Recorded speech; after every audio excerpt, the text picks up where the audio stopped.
మీనరాశిలో ఏ నక్షత్రాలు వస్తాయనగా ఉత్తరాభాద్ర నక్షత్రంలోని 4 పాదాలు, రేవతి నక్షత్రంలోని 4 పాదాలు, పూర్వాభాద్ర నక్షత్రంలోని చివరి పాదం కలిపితే మీనరాశి అవ్వడం జరుగుతుంది. మీనరాశికి అధిపతి దేవగురు బృహస్పతి.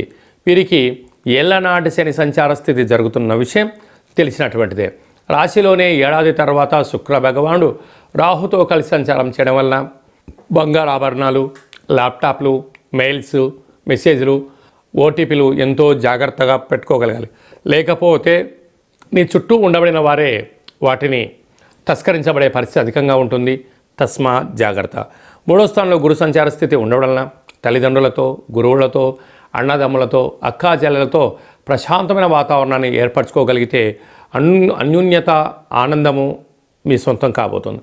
అర్ధాష్టమ కుజుడు కారణం వలన మీ జన్మ నక్షత్రం రోజున అష్టమి, అమావాస్య తిథులు ఎందున దూరావాయ